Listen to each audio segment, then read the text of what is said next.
Сәлеметсіздер ме? Каналыма қош келіпсіздер. Бүгін сіздермен бірге аш қарынға жеуге болмайтын тағамдар туралы ақпарат аламыз. Аш қарынға банан жеуге болмайды. Неге дейсіз ғой?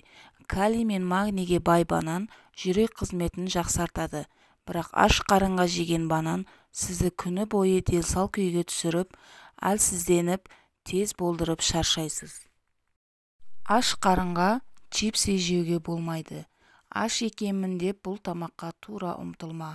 Аталмыш тағамдар ағзаны уақытша тойдырғандай алдайды. Біраз уақыттан кейін қарның өлердей ашады. Одан гөрі бутерброд әлде қайда дұрыс. Тіпті болмаса айран мен тоқаш жеген дұрыс. Тәттілер. Таңертеңгілік асқазанға түскен көп мөлшердегі тәттілер, яғни қант, ұйқы безін шектен тыс жұмыс істеуге мәжбүрлейді. Салдарынан қандағы қант мөлшері ұлғайып, көз аурулары пайда болып, сусамыр дамиды. Кофе мен чай. Міне қызық, кофе мен чайды таңертең ішуге болмайды деп кім ойлапты? Ғалымдар кофе мен чайды аш қарынға ішуге болмайды деп отыр. Ол асқазан жұмысын тоқтатып, ауыртып, жүректі айнытады дейді. Алдымен дұрыс тамақтанып алып, содан кейін ғана аспай-саспай шай мен кофеге көшіңіз. Ал таңертең тіпті болмаса жарты стакан су ішіп, жеңіл тағам жеу керек. Цитрустар. Бұл жемістер асқазанды өлердей қыжылдатып, запыранды арттырады. Бұратылып, қарныңыз ашқандай күй кешесіз. Аш қарынға апельсин, грейпфрут жесеңіз, асқазанның күні бойы қыжылдап, тіпті ішің қатты ауруы мүмкін. Оның орнына ботқа немесе нан мен ірімшік жеген дұрыс.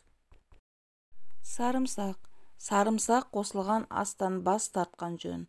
Сарымсақтың құрамында өт қабы мен асқазан қабырғасын тітіркендіретін аллицин бар. Нәтижесінде олардың қимыл белсенділігі бұзылып, асқазан жарасы пайда болуы мүмкін. Жеміс-жидектер. Аш қарынға жеміс-жидек жемеңіз.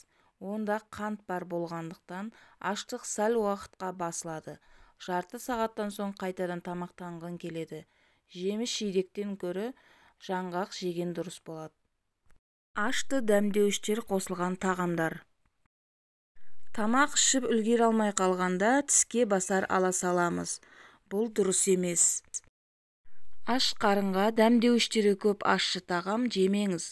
Ол қарныңды ашыртып, асқазанды қыжылдатып ауыртады. Егерде біздің асымыз дәрумендер мен минералдарға толы болса, онда оның пайдасы көп. Содан кейін дене күні бойы сергек жүреді.